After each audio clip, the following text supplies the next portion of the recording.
Good evening, everyone, and welcome to the Ball Agenda Reveal Show. I'm joined on my left-hand side by no one today, and on my right-hand side by Mr. Chinedu Asinugo. Thank you so much for gracing us with your presence today. How are you doing today, sir? I'm great as always and ready to talk football. Let's get it. Exciting. Let's start where it only makes sense to start. The quarterfinals of the European Championships. We'll go through each of the games that we saw. We'll start with Spain and Switzerland. 1-1 draw after regular time. Poor refereeing, in my opinion, was the reason that the Swiss didn't make it through. I think the Swiss, this tournament, are probably my favorite side to watch.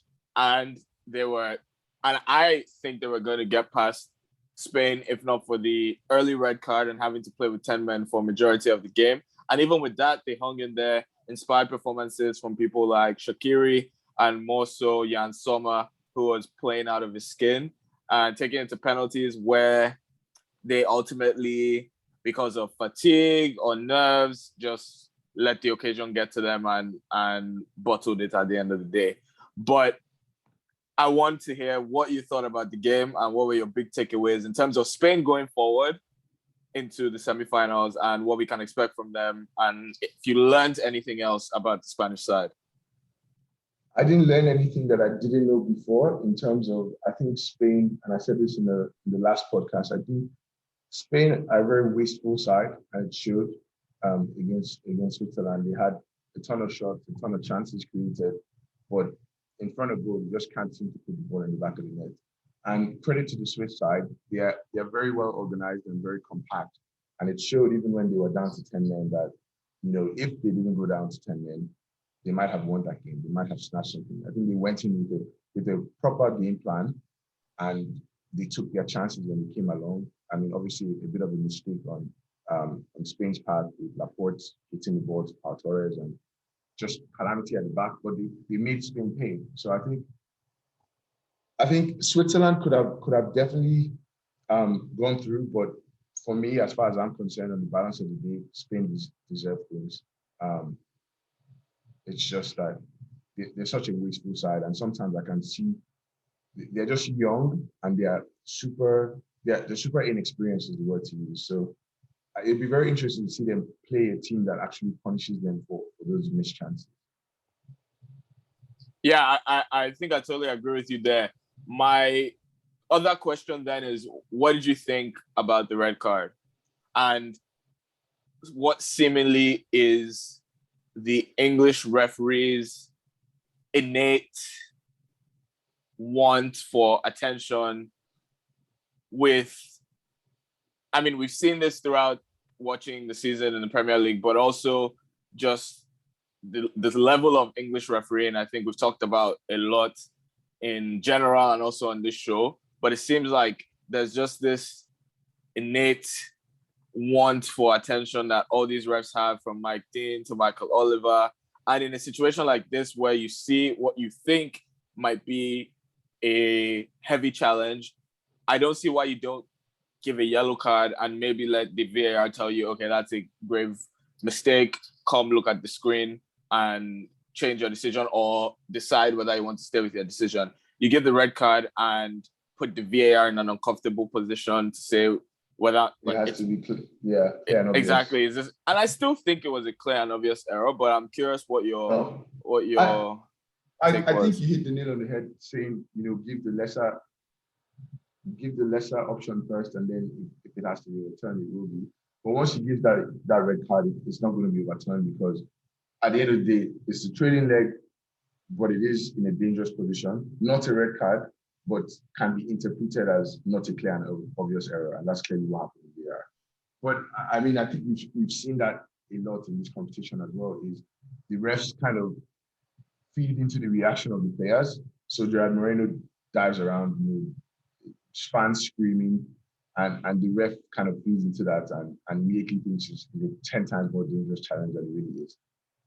He got the ball first, trailing leg hits the man, and Gerard Moreno just made the most out of it. So I wouldn't say that, it could have been overturned, but I definitely agree with that he should have just given a yellow to start with. And then if it's a red, you can always overturn that. We've seen that recently in a recent game where he gave the yellow and then overturned that, and that was really, really good refereeing. I think what that did against Spain was just put Switzerland's back against the walls, and they literally defended with 10 men behind the ball for the rest of the game. So very unfair to them, but sometimes that's the game. Yeah, and I speaking of people lying around and being overly dramatic, I think that's a good segue into the next match that we'll talk about. Belgium versus Italy. And the specific instance I'm talking about is Ciro Immobile going down in the box right before Barella scores, looking like he'd been shot and was really, really seriously injured. And as soon as they score, he looks around to just make sure the ref doesn't see him and is all of a sudden healed magically. Yeah. I wonder what you thought about that. That was actually hilarious to see because I think the Italian players did that the entire game. They wasted so many minutes of the clock. It was absolutely crazy. But that was hilarious to see because literally rolls around acting like he just got shot in the foot, and then within a minute or so he's standing up celebrating. But about the Belgian game, I came into this backing Italy to win. Obviously, because one of my picks to win the tournament in general, and I said it on the show that whoever wins that game most likely going to win the tournament. But I think Belgium also just didn't show up on the day. That's not the Belgium I've gotten accustomed to seeing. They looked kind of tame. They looked like they didn't know what to do. Lukaku looked isolated in the box. I don't know if it was because they were missing Eden Hazard, but I think the best player for them was Doku, who that game alone raised his stock by 20 million, I swear. Bright spark every time he got the ball, lively on the ball, but the rest of the team looked very languid. So I think they deserved to lose that game. Italy was just the better side on the day. But credit to Mancini for setting up the resilient but also exciting, I think, to watch Italian squad.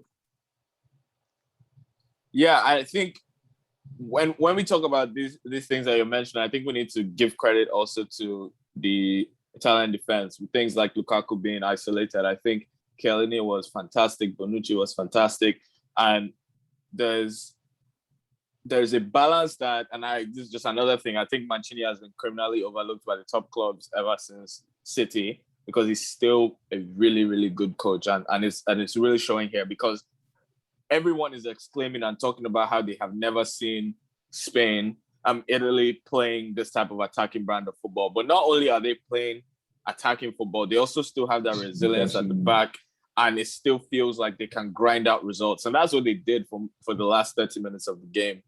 I thought it's a huge miss. Like I remember when we said who we thought would win at the end, and I said I think Italy will probably win. It's a huge miss now losing Spinazzola for the rest of the tournament. He has been, for me, the player of the tournament. And that balance I'm talking about with him being a good defender, but also still providing attacking threat going forward has really allowed them to still be dangerous against teams where they have to be a little bit more cautious. And I talked about this in the first half. I think it was really a man coaching against the boy, because in that first half, Belgium were just all over the place. Italy could have put the game out of sight. There were a couple good moments from De Bruyne springing Lukaku off or having a couple good shots. But in that first half, they were thoroughly outplayed. And if they go into the second half 2-0 down, I think it would have been a lot more comfortable. I don't think that was a penalty. I don't know. What did you think about that? I don't think, because at the end of the day, you still have to go with the on-field decision, and that always reigns supreme, right? So I think it's easy to see how the ref could have given a penalty. Watching the replays, it was not a penalty, but on-field decision, I think definitely that could be interpreted as a penalty. But that's to talk again about Doku and how bright he was. Picks up the ball, takes on the man, and gets something out of nothing for his team. But you talked about Spinazzola being out, and I think in terms of the balance of the team, they're going to miss him so much because you could tell how heavily lopsided, I guess, that left side is with Insigne always coming into the middle. drifting into the middle. Even his goal came from the middle, cutting in and finessing, and then Spinazzola obviously on the overlap. So it'll be very interesting to see who they replace Spinazzola with, and if they are as attack-minded as Spinazzola, because at many times he was basically playing the left midfielder. So it'll be very interesting to see kind of the replacement they put in, and if they have to change the system, because he was that important to the team. What do you think is the solution? I have to take a look at who they have on the bench, because I would say obviously like for Emerson came on when he went off. Yeah, and I'm looking and I'm saying like for like Emerson, I don't think he's as effective in the attack as Spinazzola is. So I might actually change the system. And I'm looking through their side right now. They hypothetically could play a three at the back, play a Cherby in as well, because he's played a few minutes this year and he looked good. Play a three at the back and then have Emerson play that fullback as opposed to, and what that would do is just tell him to attack as opposed to get back and forth, because I don't think he's going to be able to get back and forth. So to play a three at the back, I think that could work. But I don't think he's going to change the system just because it's worked for him so far. So I think he just does a like-for-like swap and puts Emerson in. But it'll be a great miss regardless. And if we think about the mouth-watering semi-final clash between Spain and Italy, how do you think that's going to go? What are you looking to see? And what are you looking to see? And what do you think is going to happen ultimately? I think it'll be a very interesting watch, because these are two teams that typically like to dominate the ball. And so, I mean, Spain more so in a slower manner, Italy a bit more fast-paced. So I think it all comes down to the midfield of that game. I think whoever is able to dictate the pace of the game will most likely win the game. So if Italy can get those incisive balls into Immobile and then have Insigne running off him, and whether it's Chiesa or Berardi running off him early in the game, and they can get the first goal, I think Spain will struggle to get back into the game. Because a lot of times the problem with Spain is I think they take too much time. Like they are too comfortable having the ball and just having the ball. And then when they create those chances, few and far between most times, except when they play a smaller team, few and far between, they're not clinical enough. So I actually think Italy will win that game if they are able to control the midfield and push the pace of the game a bit more, take it to Spain. But if they allow Spain to get comfortable, possess the ball, and get those 900,000 passes in, I think Italy loses the game. But typically they press, so that's another thing right in my favor. Italy, right? Italy has a high press. Spain doesn't have such a high press, and so Italy will probably be forced to turn it really quick, and they won't let them just sit on the ball. Immobile is going to have a much better game. He was so bad. Italy are going to win this game. Yeah, what do you think about that game? I think it's worked great. It's something that you always can bank on. I know you always see, but just quality in the final third was just lacking. Everything was so poor. Immobile. Oh yeah. He looked like he was trying too hard. I don't know how to explain that, but he looked like he was putting more effort into, okay, let me run around and do the most, as opposed to just. There's so many times people have just fed the ball to Insigne, maybe made a different run, but he tries to hold onto the ball, do everything himself. I think honestly, the way it's looking, if they had someone that was bagging more goals than Belotti, I don't think he would still be starting at this point, because he gave the ball. I mean, Belotti is good enough to come in. To come in. I'm saying to hold. He's the talisman at Torino, and has done well every time he's come on. Different type of player, less mobile, but maybe who knows if the system then becomes a 3 at the back, and maybe it's a 3-5-2, maybe you play both of them up top or something, and that's a different solution. But you never know. The thing that I actually also wanted to remember is you said Spain would beat Switzerland 3-0. That stuck with me because that was such a wild thing to say. And even against 10 men, they basically couldn't get the job done.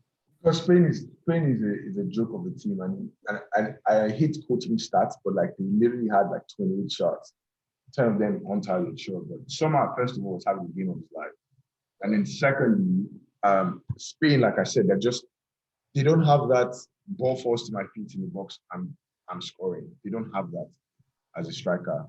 And even Gerard Moreno, very different kind of player to Alvaro Morata, but there were times when he would drift out to the wing as he typically does, and there's no one in the middle to finish off the pass into the box. So I just want to say Moreno should just. He's been kind of misused at this tournament, just playing through the center. Like he's missed a few chances. That all well and good, but I think a lot of that is because he's just being moved all around, and now there's a bit more pressure on the chances because he's not getting as many because he's not in the center as often. Yeah, this is someone that scored 30 goals in a bad Villarreal team that finished 7th in not the most attacking system under Unai Emery, plus 10 assists. That's 40 goal contributions. I think he's not the problem. And he's missed chances. He's missed chances in this Euros, but I just need to see him central every game. Just play him there and supply him, and he'll come good. Let's move to the next game. Denmark, Czech Republic. Patrick Schick ties Ronaldo at the top of the goal scoring charts, but it's not enough as the Danes run away with a 2-1 win. A well-contested battle. The Czechs really came back really, really strong in the second half, put the Danes under serious pressure. Poulsen was pretty good in the second half. And the Danes just keep flying. And I'm curious what did you take from that game?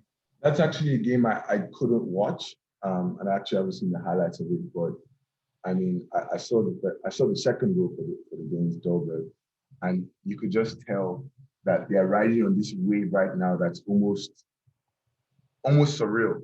Like, how would you describe that cross? Insane. That was a delicious cross. Insane. And he finishes it and literally slides. It was almost like perfectly timed, right? The picture perfect is the word. But I think he's definitely forgotten about the watch at this point. Exactly. They're riding on this wave that I don't think they are even, like, it's one of those things where they're not playing as themselves. They're just playing as this, like, above, what's the word I'm looking for? Just almost godly team right now.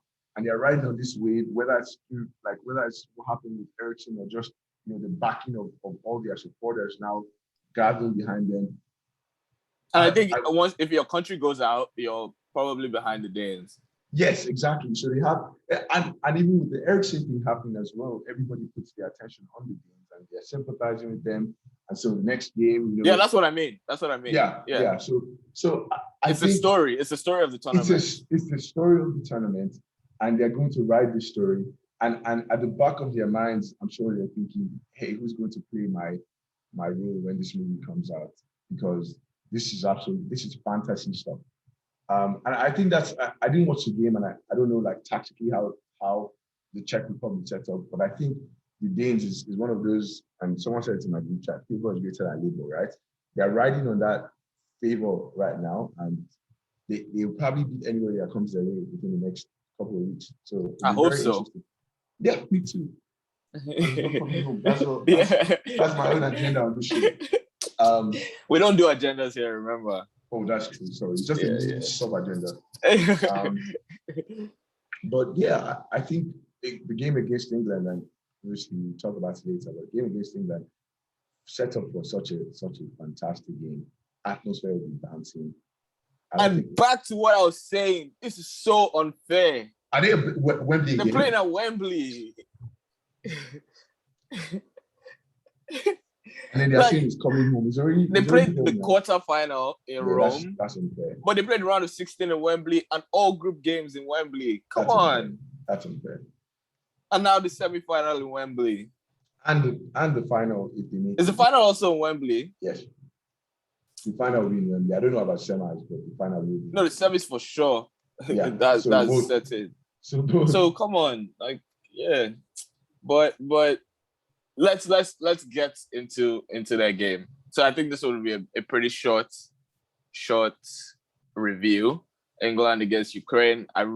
Before the game started, I really wanted Sweden to go through because I think they make that much more of a balanced game. Forsberg, and the way Sweden were playing, but the red card ultimately ruined them, and Ukraine got through. But I think only the most loyal and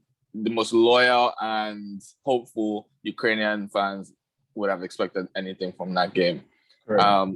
Going forward, there's not too much in terms of dynamic quality.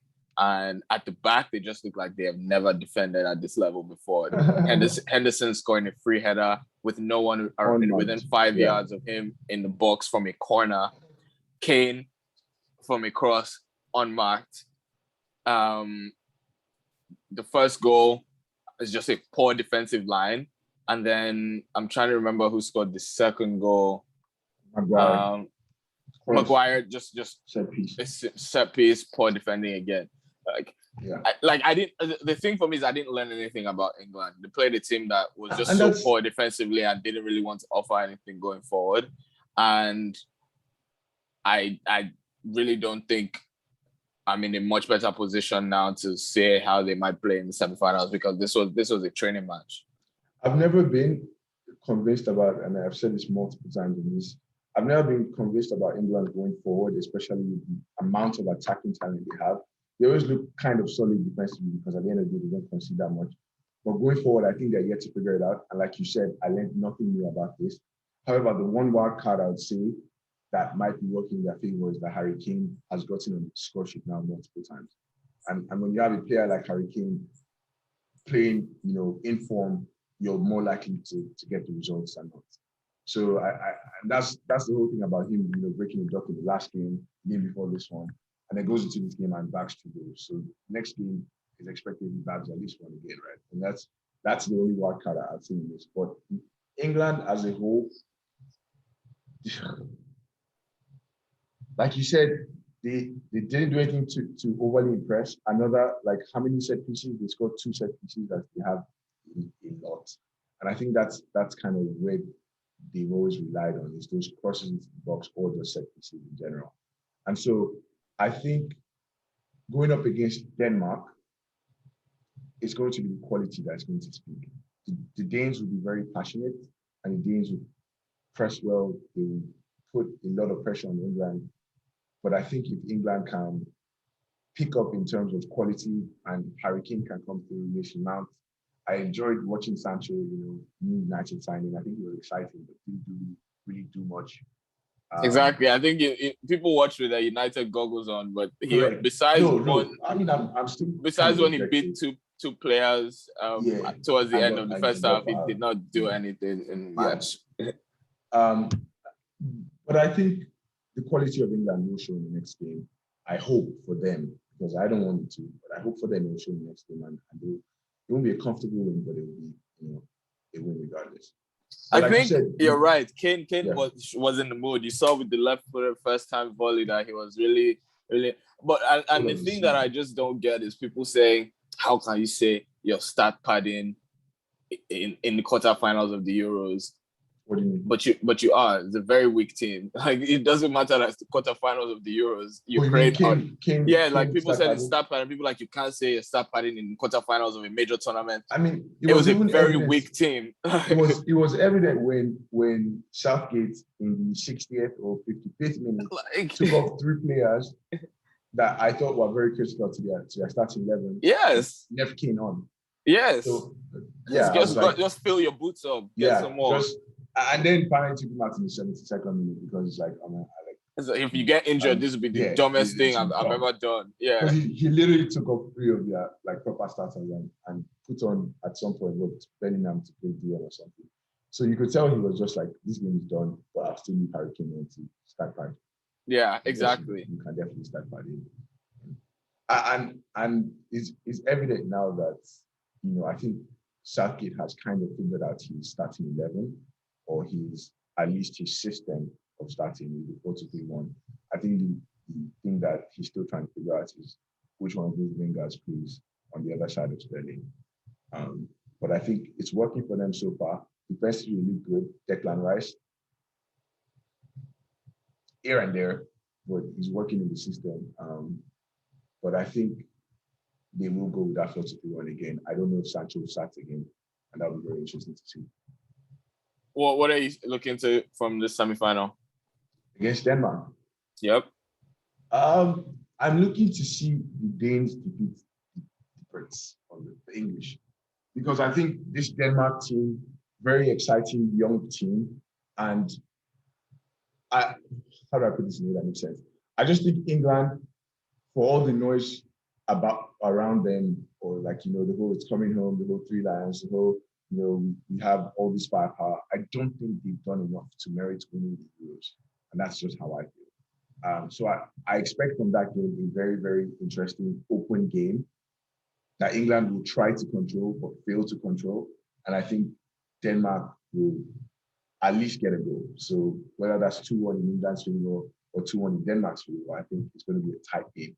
That home advantage will become very important. But I'm interested to see it. I saw a great tweet that I agreed with about Mela being a very big threat from Danes and potentially playing Saka as the winger on that side because of his defensive nous and the fact that he also, from an attacking standpoint, is very dynamic and links up the play well and likes to run at players, which you can also say you get from someone like Sancho. But going the other way it'll be really important because Danes, I mean, we saw with the cracking assist, but he's also scored 2 goals in this tournament, and the Danes have really been good playing off on the flanks.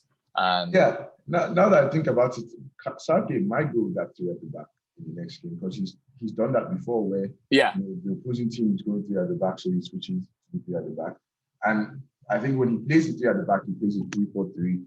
And like you just said, Saka would probably be the pick to play because not only does he have that dynamism going forward, but he's also very obviously good on the defensive end as well. But I think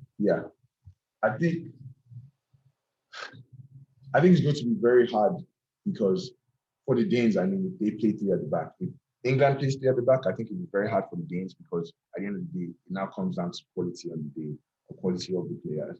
They match up the systems, and on paper, I think on paper it's not as you think I mean, if we're to, do you want to do it? We can do it very, very quickly, actually. I mean, playing on the highest level. So, like, if all these people show up, we can do it. Yeah, let's do it real quick. That could be a fun exercise. We didn't plan for this, as you guys can tell, but I think it'll be fun. Yeah. So at the back, you have the question of Pickford, Kasper Schmeichel. I think Schmeichel obviously comes in. In center of defense. What do you think? Yeah, Schmeichel, come on. Okay. Center of defense, Kier versus, and we're going to match them up in the same 3-4-3. Kier, center of defense, versus Maguire. Well, ask me because I'm a Maguire anti-fan, so. I think most people would say Maguire. Most people would say Maguire, but I wouldn't. So. Really? Okay. Let's say Maguire. If you wouldn't, then we'll go with you. I'm a Manchester United fan, and I feel like we have a lot of problems at the back. So I feel like there's that bias that is going to cloud my whether Maguire is good or not. So let's go Maguire. Okay. Vestergaard or Stones? I'll go Stones based on the season he just had. Off the back of the season he just had. So I think there'll have to be a lot of recency bias in there, yes. But yeah. No, because also Vestergaard has been good consistently beyond just that. Yeah. That last season Southampton were they ran out of steam midway through the season. But that's a good shout. And then we'll probably assume they play Kyle Walker. So Kyle Walker, Christensen as a right centre back. I would go Christensen because I don't think Kyle Walker is as good defensively as Christensen is, and he tends to also cut out of position at right centre back a lot. So I'd say Christensen as a centre back. I think Christensen in a 3 at the back is actually one of the best defenders in the league. Looks comfortable on the ball, and has really improved his defensive attributes. So I think, yeah, I agree with you on that.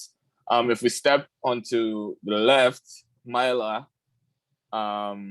versus Luke Shaw, I would assume, right? Yes, I would go Shaw. Sorry. Based on this tournament. Based on the tournament, based on the season that Shaw just had. The season that Myla had? I don't know what Myla has actually this season, but Luke Shaw, player of the season at his club, obviously a huge resurgence from him, staking his claim on his team as well. So, and obviously the game he just had, 2 assists. Come on. Yeah, no, that's fair. That's fair. Just say Myla with 2 goals at the tournament and probably the assist of the tournament. And let's do a dash for that one. So yeah.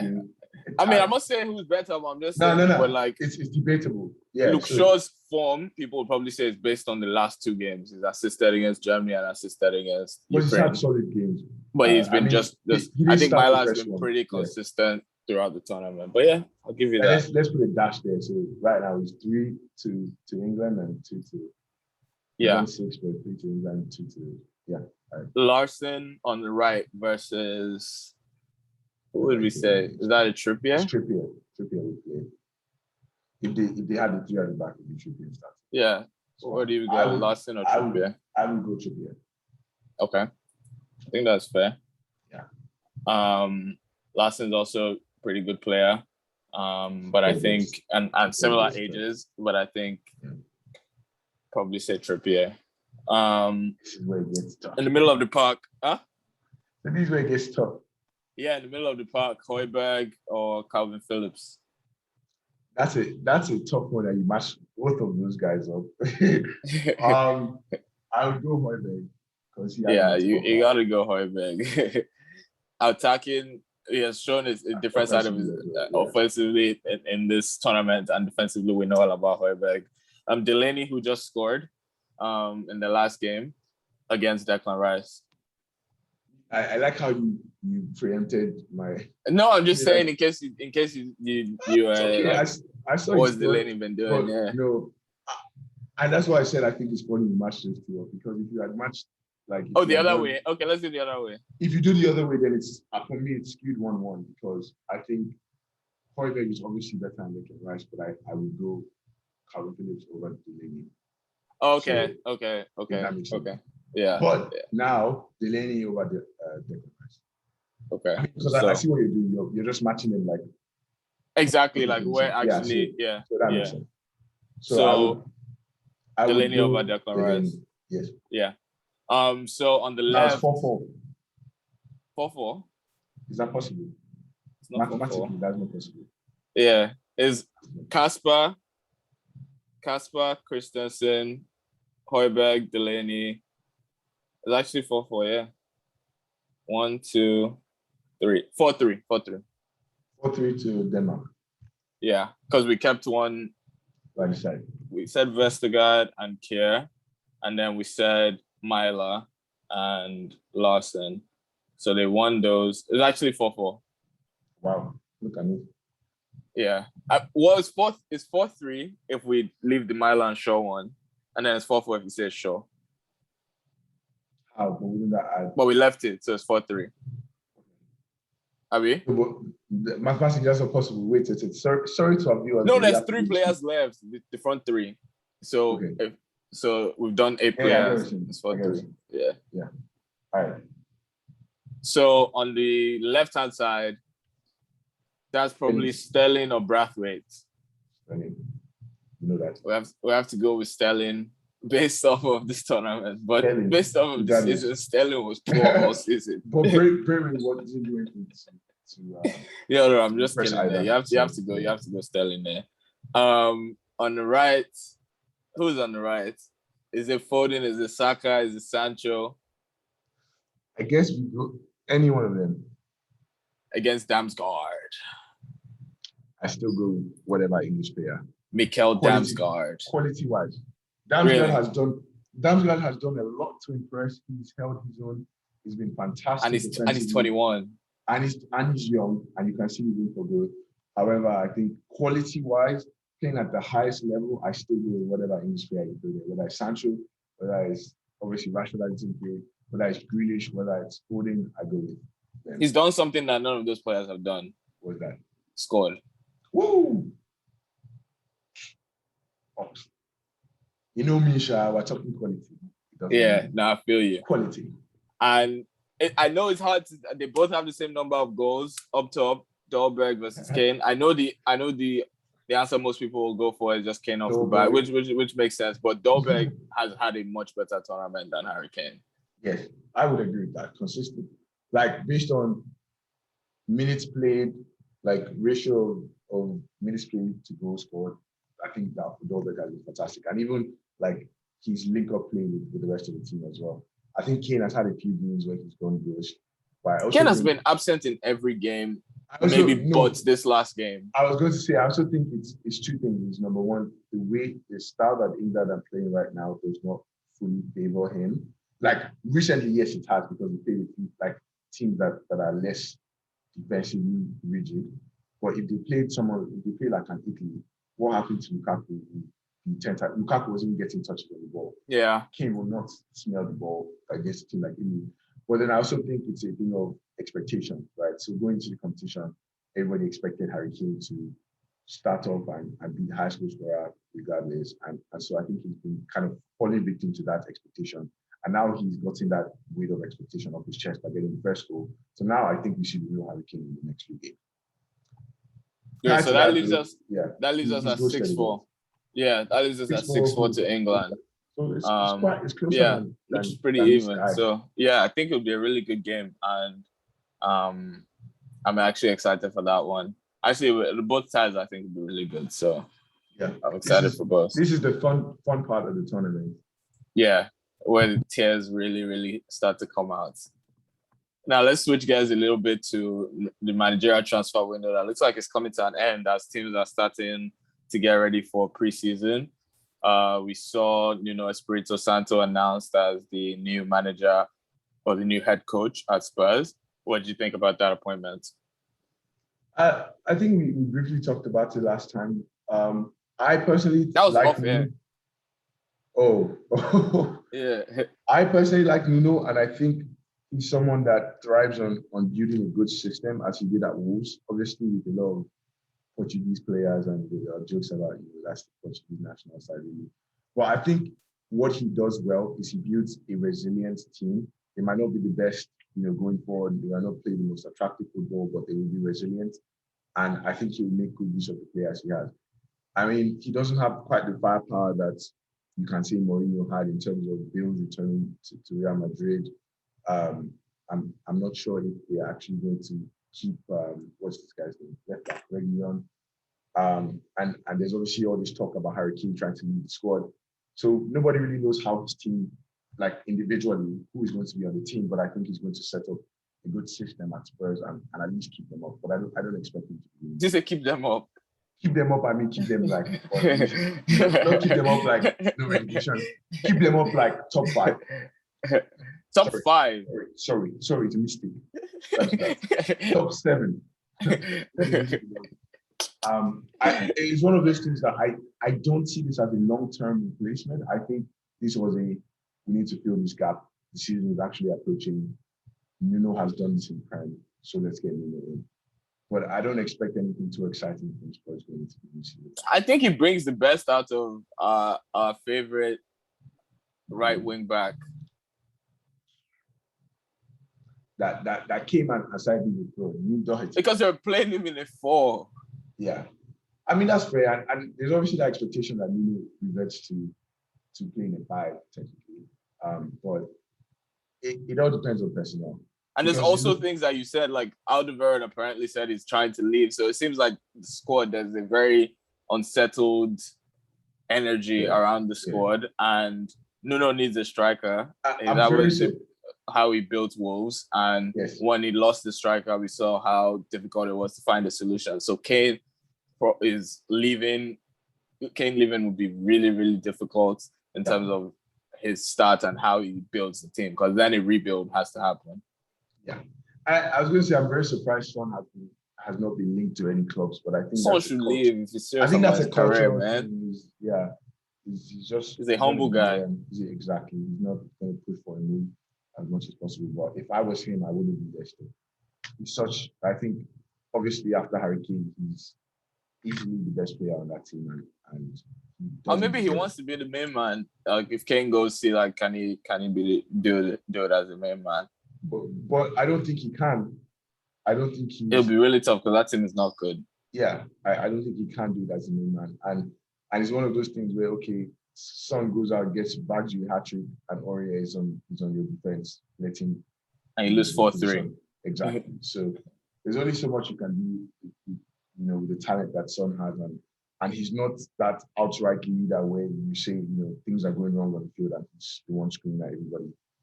He does his job, goes his way. So I don't think that's his intention.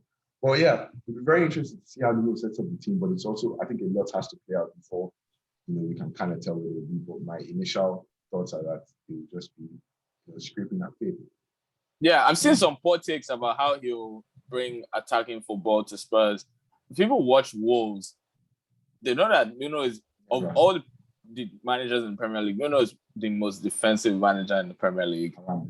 Like his haram Wolves are a boring watch. His haram is very interesting because he sets up so good defensively, but then he always has that like wildcard player, whether it's Adama, whether it's Vitinho, whether Jota, Neto, exactly. So you just have that one wildcard player that obviously can create a bit of a spark up top, and then he has his someone like Raul Jimenez to bring and play, control the ball, like do hold up play.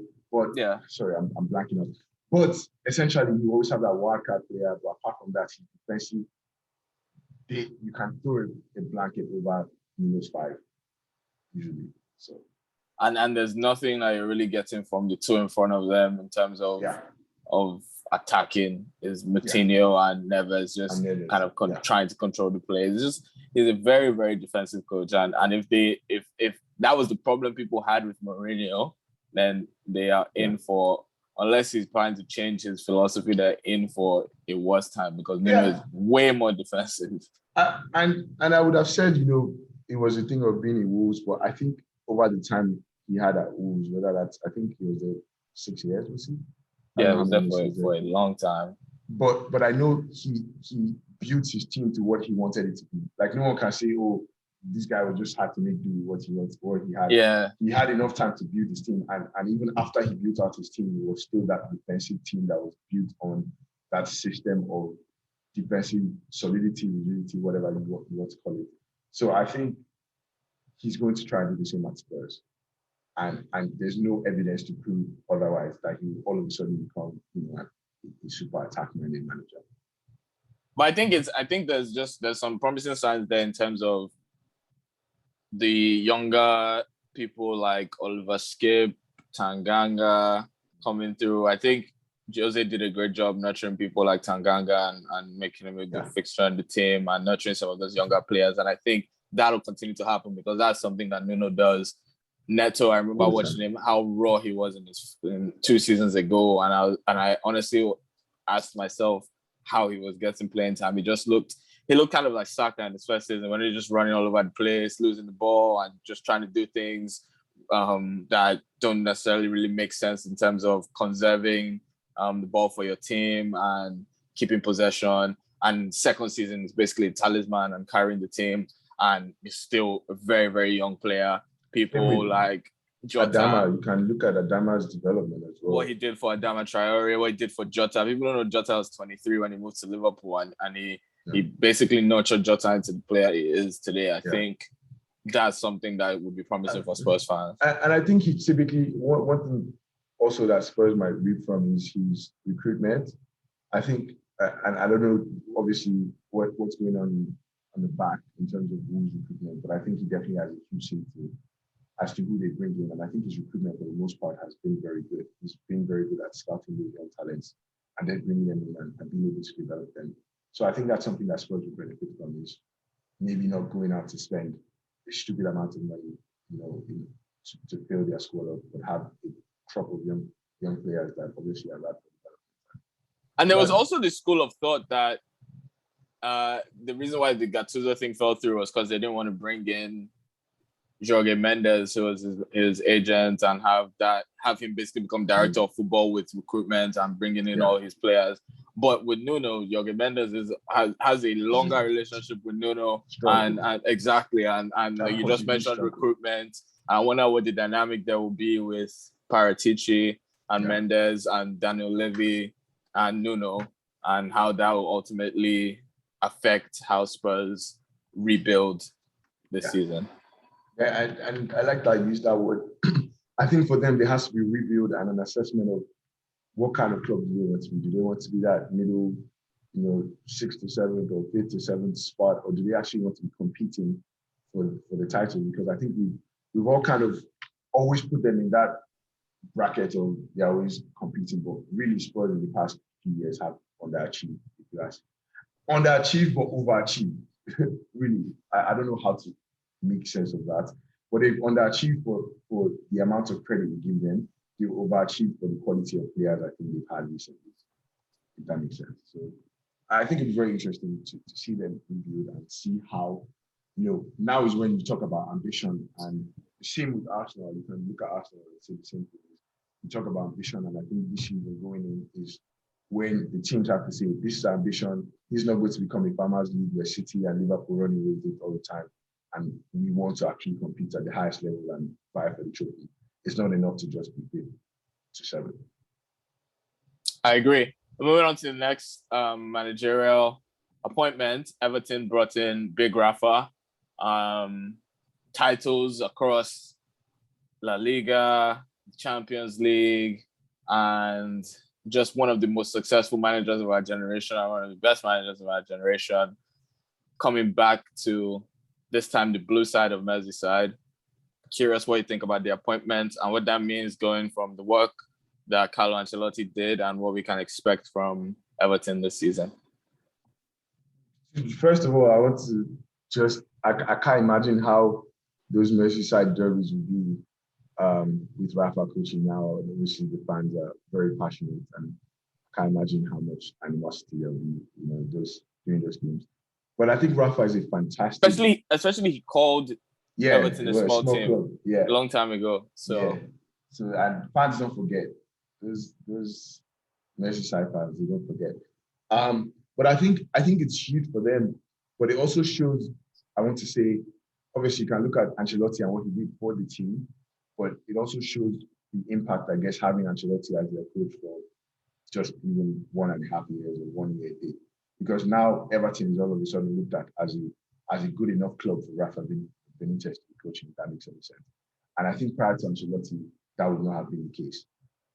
So I think, Rafa Benitez, multiple serial winner, just like Ancelotti was, and I think he's going to kind of build Everton up. I hope, this is what I said last season, so let me calm down.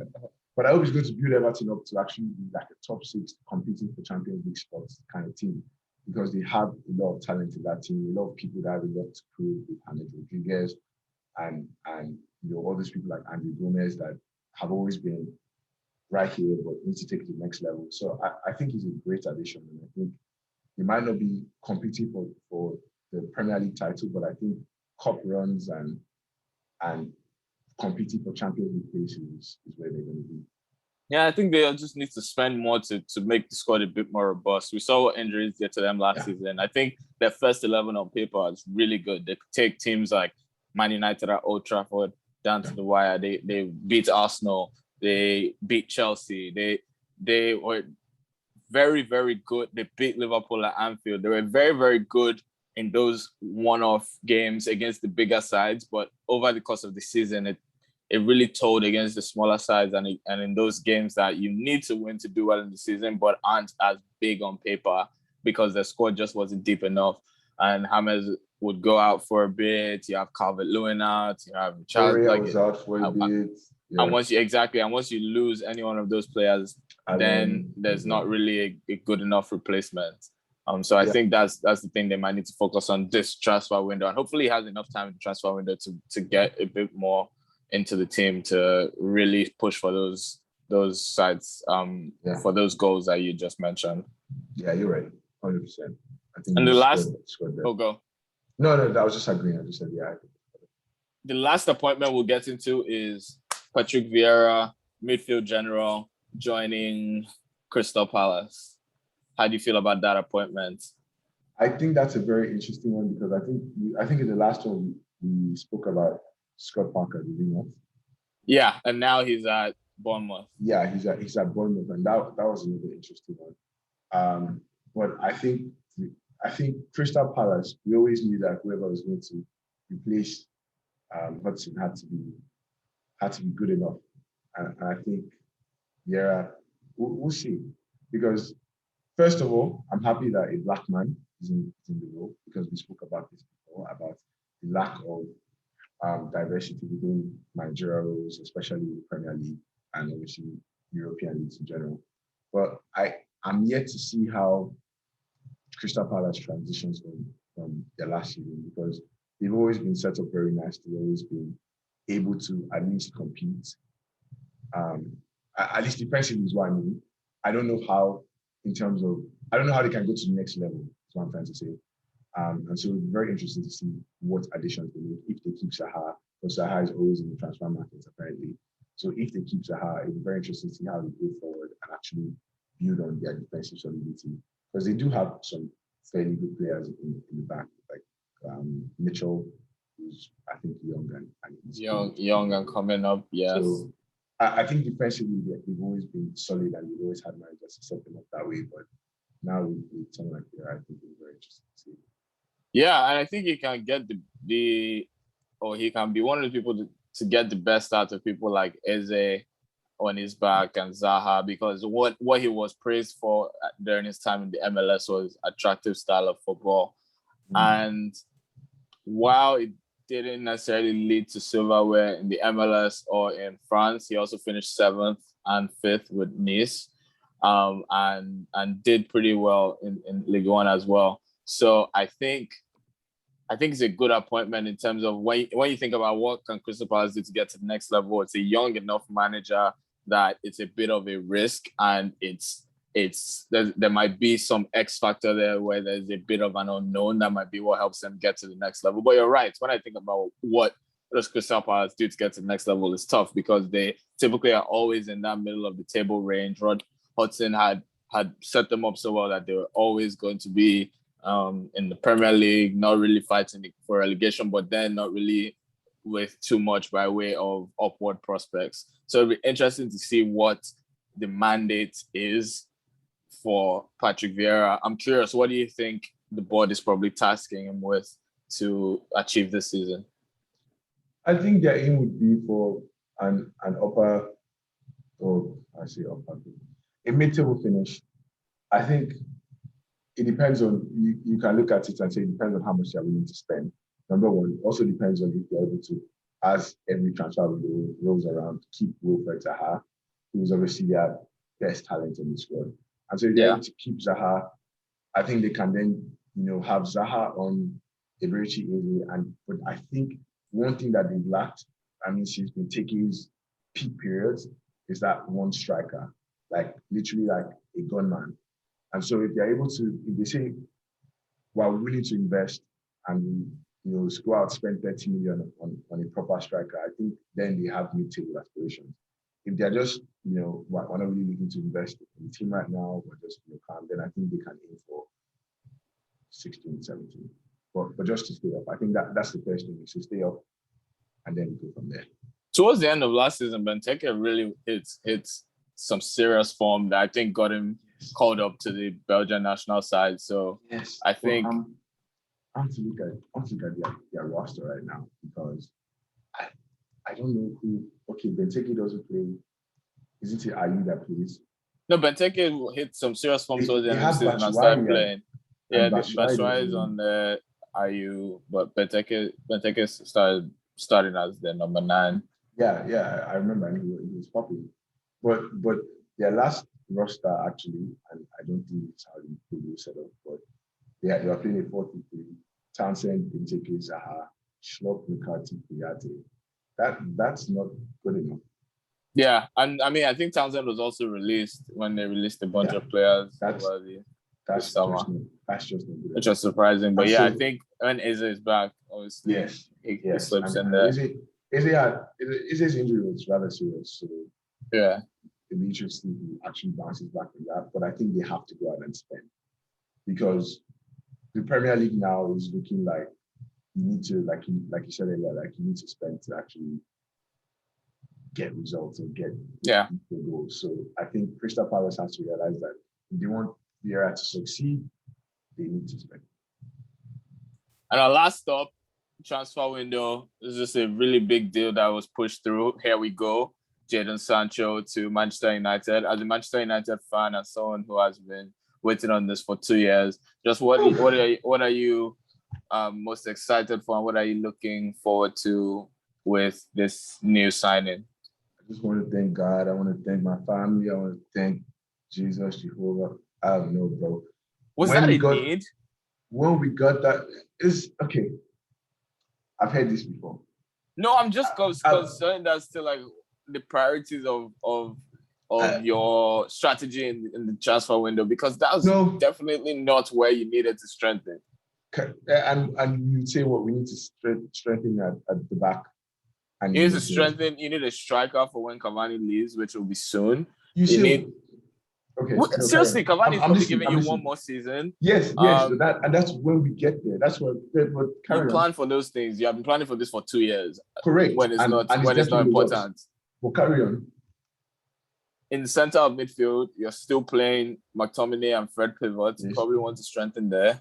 Correct. At the back, you probably want another center back, because while it's been okay, I mean, you've been okay defensively. Yeah. It's fine.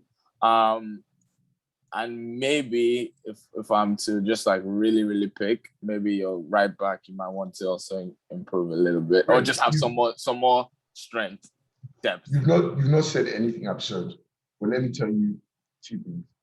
First thing is, why can't we do both? Like both in terms. I mean, you can, but it's a COVID environment where funds are tight and you're focusing almost £100 million on a winger. On a 21-year-old winger that is, number 1, English, number 2, highly talented, number 3, a creative influence, number 4, he's dynamic enough to play almost across that midfield line, like midfield being like if you're playing for first and sports one, Sancho can play that camp if you really need to. But do you need him? No. I'm saying he's a dynamic player. Will he ever play there? He will drift into those positions, and that's why it's kind of like having a Grealish on your team. Think about like if you have a Grealish on your team. I'm not saying I'm going to put Grealish and let him play like CM, but really you can pick the ball up and play CM. Would it have made sense for you to buy Grealish? No, because he's a good, young, dynamic player. Like all the things that you're saying, like that's the point I'm trying to make. No, because we also Sancho. I personally think he's coming to play right wing, a position that we have. So think about it this way. People talk about, did you need him? You have Martial, you have Rashford, you have Greenwood, who are all similar players. And Dan James. Greenwood, don't try me. Not as opposition to him, but I'm saying you have depth in those positions. Correct. You talk about depth, but I want us to be very intentional about talking about depth versus quality of depth. But what does that do for Greenwood's development? That's what I'll get to next. Greenwood has been played. Yes, he can play across the front line, but primarily he's a striker. Ole has said that. We all know that he's a striker. He's probably the best finisher in the side, barring Cavani maybe. You want Greenwood to develop as a striker. So playing him on the right wing does not really help us. Yes, he gets him minutes on the team, first team quality minutes. But at the end of the day, you want him playing at the position that is optimal for him. So I think what this does now is it frees up Greenwood to go to the middle and be Cavani's understudy. Learn the movement, learn the technique, learn how to finish. You're the middle guy. On the left, you now have whether that's, if Martial can even be a striker as well. But now you want to talk about Dan James, Rashford, and probably Martial. On the right, you have Sancho, you have Amad Diallo, and that's about it. Okay, cool. On the right. So you want to talk about depth. What this has done is actually just opened up like competition for spaces. And I think as the biggest team. This is overlooked so many times. But look at Manchester City. Nobody asked them. I mean, it's true. It's true. Nobody ever asked, exactly. Nobody ever asked them why they got married. Yeah. But Pep has made it work, and everyone's he didn't actually make it work. He stumbled on it because he was actually killing Mahrez up until halfway through this season. Exactly. But at the end of the day, you look at them and their quality of depth, and you see in any given game, there's never a time when Pep is like that. And even when he was complaining about their injuries, I was like, bro, you literally have you spent 50 million on. Yeah, you know what I mean? Your backup centre backs are more expensive than your starting centre backs. I think if the team that's winning the league and a team you're right, so you convinced me. Yeah. I mean, not even convinced me because it made sense from a depth standpoint, but I think that is just pulling in that City argument as the team to beat and the team that's the standard. If you look at their depth, they actually have spent a lot on positions that is why did you do that? But in terms of if you look at their second team, you're like, wow, this second team is just as good as most people. But you can see how it plays out in Champions League games, in cup games, where Bruno Fernandes was looking tired at the end of the season because he played 68 games. I forget the exact number. So was you talked about right back, so was Wan-Bissaka. And you look at City and you see none of their players ever had a reason to be fatigued because slightly fatigued, you bring in, the next best player who's also a quality player. So I think that's a luxury that a lot of teams deserve. If City is keeping that bar, we aim to be that bar as well. And that's why I think Sancho is a fantastic signing. Yeah, that makes perfect sense. Yeah. But I think definitely. I mean, it depends. Like if your goal is if City is the standard and that's your goal, and your goal is to fight for the title, then you need to do things the way City would, and City strengthen in that manner. So I think we still do. We need a GM. That's for sure. And Fabrizio has just recently tweeted that we're talking to Varane as well. So Varane, he will not know peace in the Premier League. He tweeted that like a couple of days ago. He will not know peace in the Premier League. You know who's going to get on him? Who is that? The likes of Chris Wood and Ashley Barnes. I'm dead. The likes of Jimenez, Antonio, Benteke. They will bully. See what Seferovic. If they not bully Lindelof. Did you see Seferovic? Yeah, I mean, Varane just had a stinker. I'll be honest. He had a stinker. Zuba was running circles around him. Yeah, but I think he's physical and quick enough to be able to hold down those Premier League strikers. But like you, that tough much trip, he'll reconsider coming to England. But think of Varane, Maguire, and how just physical and I see that. They look starting even as opposed to like a Lindelof, for instance. But I think you're right in terms of maybe that's not the place we could have focused our attention on, but I think it's still a massively important signing. And creatively as well, like I think you need more outlets. How do I put this in that makes sense? I don't think Rashford has been playing his best because I think he's tried to turn into that provider. Yeah. For the most part. And I think that's something that comes to Sancho very naturally.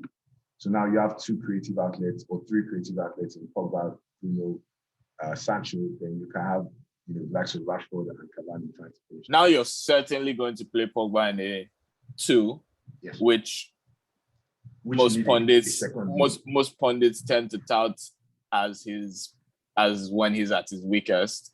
So I'm not quite sure how much I subscribe to that, but it'll be interesting to see. I'll play him as a 2, but I would also need a DM that's a DM, not Fred. So it'll be very interesting to see. I actually think McTominay is better. I've said this before, but I think McTominay would be better pivot to Pogba. Because, for instance, the perfect person on our team right now is Matic, but Matic doesn't have the legs anymore. If you had a Matic Pogba pivot, I think you win a lot of games. I think you win a lot of games with Bruno ahead of them as well. And Matic had the legs. Pogba hopefully has the legs. But now obviously we've lost the luxury of having Matic in there. So I think we need a DM, a centre back and DM, and then I think we can compete for the title. But enough about United because he's not the United show. It's the Ball Agenda Radio show. Leave agendas at the door. When you analyze beautiful game, share your expert opinions, or do a topical deep dive, you need to just ask yourself, do I really know the game of football? That's what Thank it's you very about. much. Thank you. Good night.